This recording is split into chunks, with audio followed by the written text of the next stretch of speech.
नमस्कार। हमारे चैनल में आपका स्वागत है। मैं हूं रामचंद्र मौर्य। साथियों, भारतीय जनता पार्टी का चाल चरित्र चेहरा आज हम उजागर करने जा रहे हैं। भारतीय जनता पार्टी एक ऐसी पार्टी है जो बलात्कारियों को संरक्षण देती है, बलात्कारियों को चुनाव में खड़ा करती है, बलात्कारियों को चुनाव जितवाती है और यहाँ तक कि बलात्कारियों को जेल से रिहा भी कराती है। भारतीय जनता पार्टी एक ऐसी पार्टी है, आपने देखा होगा पिछले दिनों कि मणिपुर में जो कुछ घटना घटी थी, न सिर्फ महिलाओं को नग्न प्रदर्शन कराया गया बल्कि उनके साथ बलात्कार करके उनका खात्मा भी कर दिया गया। भारतीय जनता पार्टी बैकफुट पर रही और प्रधानमंत्री नरेंद्र मोदी एक साल बीतने के बावजूद मणिपुर नहीं जा सकते। चुनाव प्रचार के दौरान भी वह मणिपुर नहीं गए। मणिपुर के चुनाव संपन्न हो गए। अभी भी मणिपुर में हिंसा जारी है और प्रधानमंत्री नरेंद्र मोदी मणिपुर की खबर नहीं ले रहे हैं। तो मणिपुर में जो बलात्कार की घटना हुई वह सिर्फ भारत में ही नहीं, वह सिर्फ पूर्वोत्तर भारत में ही नहीं बल्कि पूरी दुनिया के लोगों के दिल को दहला देने वाली घटना थी। और ऐसी घटनाएं एक दो नहीं हुई। अंकिता भंडारी का नाम आपने सुना होगा। भारतीय जनता पार्टी के नेता के बेटे ने जिस तरह से बलात्कार करके उसे खत्म कर दिया, उसके लिए भी अरसे तक आंदोलन चलता रहा अंकिता भंडारी को न्याय दिलाने के लिए, लेकिन वह न्याय नहीं मिल सका। ताजा मामला प्रज्वल रमन्ना का है। चुनाव के दौरान प्रज्वल रमन्ना को जेडीएस की तरफ से सीट दी गई और उसको प्रमोट करने के लिए प्रधानमंत्री नरेंद्र मोदी पहुंचे। आपको बता दें कि प्रज्वल रमन्ना कौन है। पूर्व प्रधानमंत्री एचडी देवगौड़ा का पोता है, कुमार स्वामी का बेटा है, जिसने कि 1 2 3 4 10 20 100 नहीं, सैकड़ों बलात्कार का काम किया, महिला उत्पीड़न का, यौन शोषण का काम किया और खुद ही उसका वीडियो बनाया। इसके बावजूद, इन सब जानकारियों के बावजूद प्रधानमंत्री नरेंद्र मोदी के पास सीबीआई है, ईडी है, आईटी है, रा है, तमाम ऐसी गुप्तचर एजेंसियां हैं जिसके माध्यम से उन्हें पता चल गया होगा कि प्रज्वल रमन्ना का चरित्र क्या है, प्रज्वल रमन्ना ने किस तरह से बलात्कार किया और किस तरह से उसे जेडीएस ने टिकट दिया और उसे प्रमोट करने के लिए प्रधानमंत्री नरेंद्र मोदी पहुंचे। महिला संगठनों ने प्रज्वल रमन्ना का विरोध किया चुनाव में खड़े होने के बाद, और उसके बाद फिर कर्नाटक सरकार हरकत में आई और उसके खिलाफ जांच के लिए जांच टीम का गठन कर दिया, एसआईटी बना दिया। इसी दौरान प्रज्वल रमन्ना जर्मनी भाग गया और उसके बाद से कर्नाटक की सियासत में एक बहुत बड़ा बदलाव आ गया है। न सिर्फ पूर्व प्रधानमंत्री एचडी देवगौड़ा, कुमार स्वामी और प्रज्वल रमन्ना बदनाम हो रहा है बल्कि प्रधानमंत्री के नरेंद्र मोदी के ऊपर भी बदनामी के छींटे आ रहे हैं, जिसका असर कर्नाटक चुनाव में होने वाला है। कर्नाटक में 28 सीटें हैं जिस पर भारतीय जनता पार्टी ने 2019 में 25 सीटों पर कब्जा किया था और एक सहयोगी पार्टी ने 1 सीट पर कब्जा किया था। 28 में से 26 सीटें हासिल किया था भारतीय जनता पार्टी ने। इस बार के लिए उम्मीद की जा रही थी कि लगभग 20 सीटें तो जरूर भारतीय जनता पार्टी कर्नाटक से जीतेगी। लेकिन 2019 और 2024 के चुनाव में सबसे बड़ा परिवर्तन यह है कि कर्नाटक में कांग्रेस की सरकार है, और जब 2019 में भारी जीत हुई थी तो उस समय भारतीय जनता पार्टी की छीनी हुई सरकार थी कांग्रेस से। आपको हम बता दें कि भारतीय जनता पार्टी ने जिस तरह से प्रज्वल रमन्ना को प्रमोट किया है और उसका बचाव किया जा रहा है, जेडीएस के नेताओं का बचाव किया जा रहा है, वह कुछ कारगर नहीं साबित हो रहा है। और भारतीय जनता पार्टी जेडीएस की थू-थू हो रही है, पूरे कर्नाटक में ही नहीं, पूरे देश में, पूरी दुनिया में। सैकड़ों बलात्कार का आरोपी प्रज्वल रमन्ना जर्मनी कैसे भागा या भगाया गया? भगाया तो किसने भगाया? कुमारस्वामी ने भगाया, नरेंद्र मोदी ने भगाया, या फिर किसी तीसरी शक्ति ने भगाया? भारतीय जनता पार्टी का चरित्र ऐसा पहले नहीं रहा है। पहले भारतीय जनता पार्टी अनुशासन के लिए जानी जाती थी। पूर्व प्रधानमंत्री अटल बिहारी वाजपेयी के समय तक न सिर्फ अनुशासन के लिए बल्कि इस तरह के घिनौने कृत्यों से भी भारतीय जनता पार्टी बचती रही है, और कोई भी उसके ऊपर बलात्कार, यौन शोषण से संबंधित आरोप नहीं लगते रहे। लेकिन जैसे ही भारतीय जनता पार्टी की कमान नरेंद्र मोदी और इनके सिपहसालारों के हाथ में आई, उसके बाद से भारतीय जनता पार्टी का चाल, चरित्र, चेहरा एकाएक बदल गया और भारतीय जनता पार्टी एक बलात्कारी पार्टी के रूप में जानी जाने लगी है। याद कीजिए, बिल्किस बानो को न्याय दिया सुप्रीम कोर्ट ने, और कई सालों तक भारतीय जनता पार्टी के और इनके विधायक और ब्राह्मण समाज के लोगों ने जिस तरह से बिल्किस बानो की दुधमुही बेटी को पटक करके पत्थर पर के उसकी हत्या कर दी थी और उसके परिवार की भी हत्या कर दी थी और उसके साथ बलात्कार किया, जबकि उस समय वो प्रेग्नेंट थी। उसके बाद उनकी गिरफ्तारी नहीं हो रही थी, लेकिन गुजरात से बाहर महाराष्ट्र में इन बलात्कारियों के ऊपर मुकदमा चला और उन्हें आजीवन कारावास की सजा मिली। लेकिन भारतीय जनता पार्टी इन बलात्कारियों को बचाने के लिए क्या क्या कुकर्म किया, इसे बताने की जरूरत नहीं है।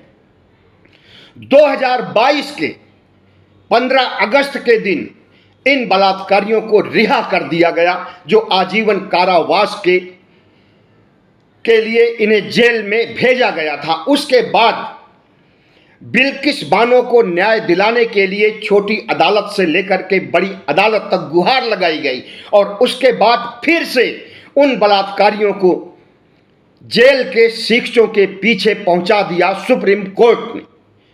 भारतीय जनता पार्टी ने इन बलात्कारियों को जब रिहा कराया था तो उस समय न सिर्फ फूल माला पहना करके स्वागत किया था, बल्कि मिठाइयाँ भी बांटा था, खाया था और खिलाया था और खुशियाँ मनाई थी। तो बलात्कारियों को बचाने के लिए भारतीय जनता पार्टी जितना ताकत लगाती है, उतना ही उन बलात्कारियों के जश्न में शामिल होने के लिए कोशिशें भी करती है। भारतीय जनता पार्टी एक ऐसी पार्टी है जो सिर्फ प्रज्वल रमन्ना ही नहीं, बिल्किस बानो को दोषियों को ही नहीं प्रमोट किया, बल्कि हाथरस कांड के बारे में आपने सुना होगा। राष्ट्रीय अंतर्राष्ट्रीय स्तर पर चर्चित यह बलात्कार कांड सुर्खियों में रहा लंबे समय तक। ठाकुर समाज के कई युवकों ने सामूहिक बलात्कार किया एक दलित लड़की के साथ, जिसकी उम्र 19-20 साल थी, और उसे बचाने के लिए उत्तर प्रदेश की पुलिस सामने आती है और बयान जारी करती है कि बलात्कार हुआ ही नहीं। लेकिन जब सीबीआई जांच होती है तो बलात्कार की बलात्कार की पुष्टि कर दी जाती है और उन दोषियों के ऊपर मुकदमा चलाया जाता है और अभी भी मुकदमा चल रहा है। रातों रात उस गुड़िया का अंतिम संस्कार कर दिया, उसे पेट्रोल डाल करके, मिट्टी का तेल डाल करके जला दिया था, किसी और ने नहीं, योगी की पुलिस ने। बलात्कारी ठाकुर था और ठाकुर का राज है, योगी आदित्यनाथ ठाकुर हैं। तो ठाकुर ने ठाकुर को बचाने के लिए पूरा उपाय किया और इसे मिट्टी में दबा देने के लिए रातों रात पीड़िता का अंतिम संस्कार कर दिया गया, लेकिन यह मामला दब नहीं सका। सिर्फ हाथरस कांड ही नहीं, बहुत से ऐसे कांड हुए हैं जिसमें भारतीय जनता पार्टी के नेता बलात्कारी रहे हैं। भारतीय जनता पार्टी उत्तर प्रदेश के एक मंत्री को भी, जो कि साधु भी था, सन्यासी भी था और मंत्री भी था, विधायक भी था, उसे भी बलात्कार का आरोपी बनाया गया और कोर्ट ने उसे साबित किया। तो इस तरह से भारतीय जनता पार्टी बलात्कारियों का साथ देने के लिए न सिर्फ उन्हें बचाती है, जेल में जाने पर उन्हें रिहा कराती है, बल्कि कठुआ कांड को अगर आप याद कीजिए तो एक मंदिर में हिंदू युवकों ने मुस्लिम बालिका का बलात्कार किया और हत्या किया मंदिर के अंदर। उन्हें बचाने के लिए भारतीय जनता पार्टी के नेताओं ने बाकायदा जुलूस निकाला और उस जुलूस में बलात्कारी को बचाने के लिए पूरी कोशिश की गई, क्योंकि बलात्कारी हिंदू था। अगर बलात्कारी मुस्लिम होता तो चाहे मंदिर या मस्जिद में बलात्कार न किया होता, बाहर सड़क पर या कहीं भी रेप किया होता, तो रातों रात पहले ही दिन उसके घर पर बुलडोजर चल जाता और उसे कानून के हवाले कर दिया जाता और अंततः उसे फांसी भी हो सकती थी, क्योंकि एक बालिका के, जो कि अल्पायु बालिका थी, कम उम्र की बालिका थी, उसके साथ बलात्कार और उसे मार डालने की घटना घटित हुई। लेकिन भारतीय जनता पार्टी ने, चूंकि बलात्कारी हिंदू था, इसलिए उसे बचाने के लिए पुरजोर कोशिश की। रैलियां तो नहीं, जुलूस निकाला था और उस जुलूस में नारे लगाए गए उसे बचाने के लिए। तो भारतीय जनता पार्टी एक ऐसी पार्टी है जो कि बड़े बड़े बलात्कारियों को अगर जेल में हैं तो उन्हें पेरोल पर रिहा कराने के लिए भी कुख्यात हैं। राम रहीम को याद कीजिए, आजीवन कारावास इसे मिला है कई महिलाओं के साथ यौन शोषण और बलात्कार करने के आरोप में, और इसे आज तक जितना पेरोल मिल चुका है शायद किसी भी कैदी को इतना पेरोल नहीं मिला होगा। राम रहीम को उस समय खास करके छोड़ दिया जाता है जब कोई चुनाव होता है, लेकिन चुनाव के न होने के बावजूद भी उसे कई बार रिहा किया गया है। लेकिन जब अभी हाल में कोर्ट ने कहा कि अब की बार पेरोल पर रिहा करते समय कोर्ट से पूछ करके तभी रिहा किया जाए, उसके बाद से वह रिहा नहीं हो पा रहा। तो जब तक कोर्ट का हंटर नहीं चलता है, जब तक कोर्ट का हथौड़ा नहीं चलता है, तब तक ये लोग बलात्कारी को बचाने के लिए, उसे रिहा करने के लिए पूरी ताकत लगा देते हैं।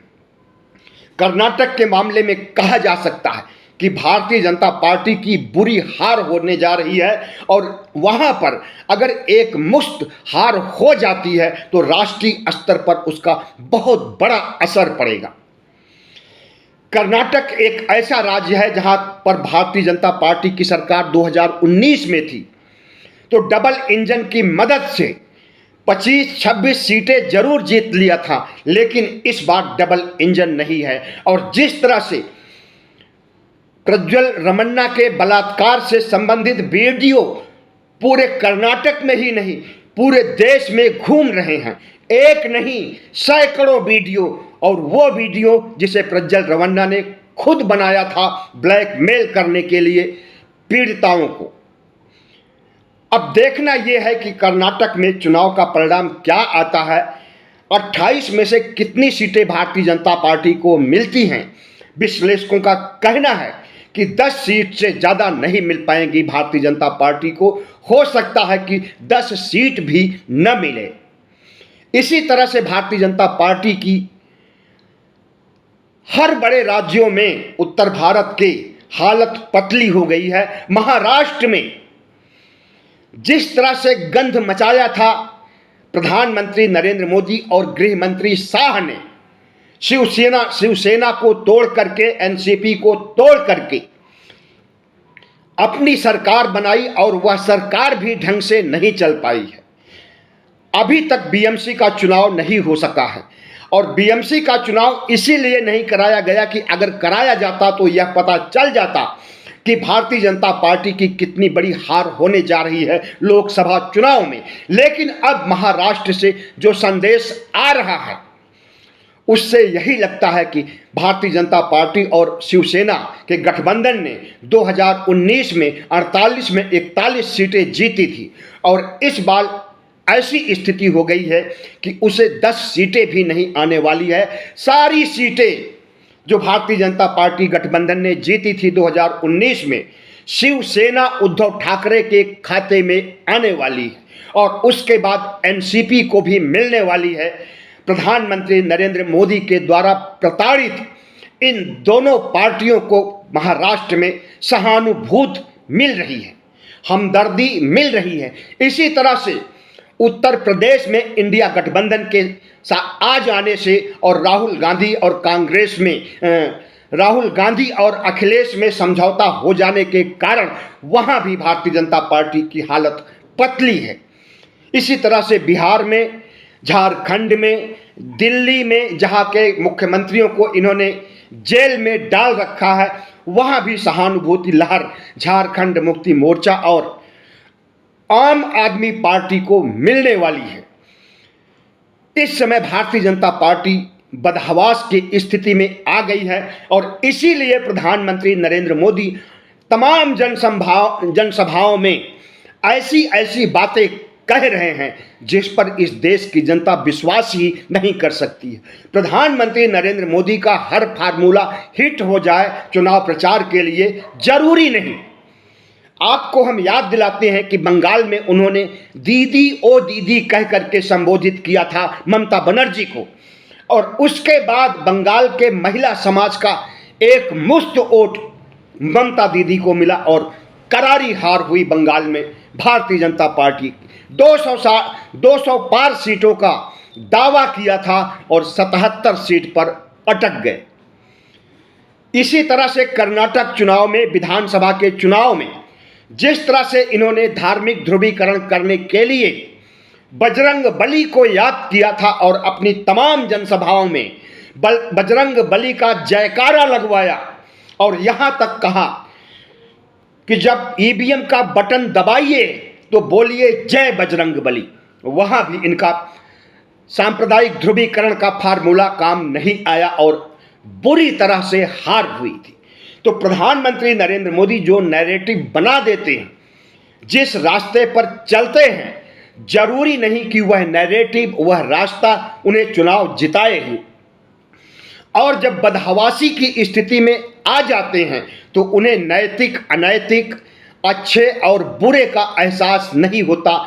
उनकी बुद्धि भ्रष्ट हो जाती है, विवेक मर जाता है। ऐसे में वो भैंस चोरी का भी आरोप लगाने लगते हैं कांग्रेस के ऊपर। आज प्रधानमंत्री नरेंद्र मोदी ने गुजरात में एक सभा को संबोधित करते हुए आरक्षण ओबीसी एससी एसटी से छीन करके मुसलमानों को दे दिया जाएगा, मंगलसूत्र छीन करके मुसलमानों को दे दिया जाएगा। इसके बाद उन्होंने जो कुछ कहा वो चौंकाने वाला है। उन्होंने कहा कि आपकी भैंस को छीन करके मुसलमानों को दे देगी अगर कांग्रेस जीतेगी तो। भैंस का नाम उन्होंने क्यों लिया? कि गांव के लोग भैंस पालते हैं और गांव के लोग में राजनीतिक चेतना ज़्यादा नहीं होती है, वे बड़े बड़े मुद्दों को नहीं समझ पाते हैं।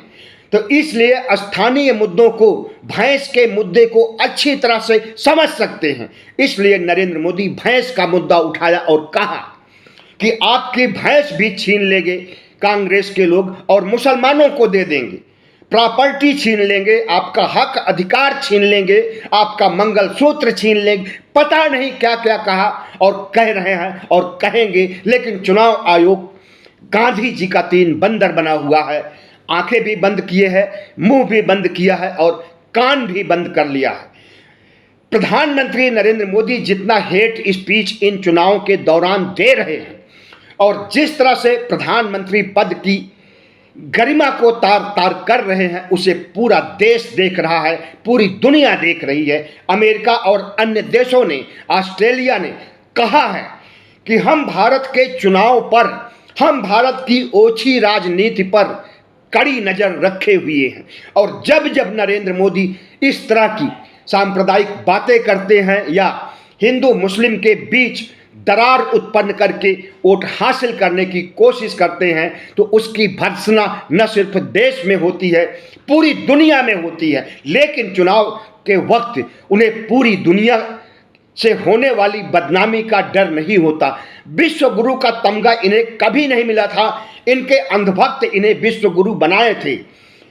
नरेंद्र मोदी को देश का कोई भी व्यक्ति विष्णु का अवतार नहीं मानता है, नरेंद्र मोदी को झूठा और जुमलेबाज कहता है। लेकिन नरेंद्र मोदी के अंधभक्त, नरेंद्र मोदी के सपोर्टर, नरेंद्र मोदी के सिपा सालार इन्हें विष्णु का अवतार बताते हैं। तो विष्णु का अवतार अगर बलात्कारियों को बचाने का प्रयास करे और बलात्कारी जो जेल में हैं उन्हें रिहा करने का और उनके साथ उन्हें फूल माला पहनाने का काम करे, जश्न मनाने का काम करे, तो ऐसे प्रधानमंत्री को क्या 2024 में जिताया जा सकता है?